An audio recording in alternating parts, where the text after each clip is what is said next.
হচ্ছে মালকিয়া নামক স্থানে, মালকিয়ার একটু আগে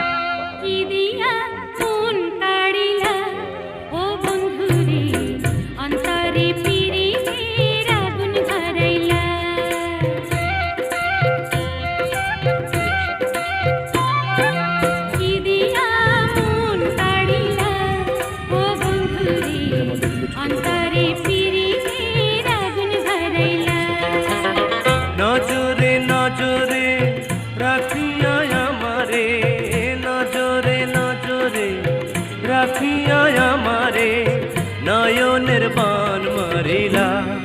ও বন্ধুরে অন্তরে পীড়িতের আগুন ধরাইলা।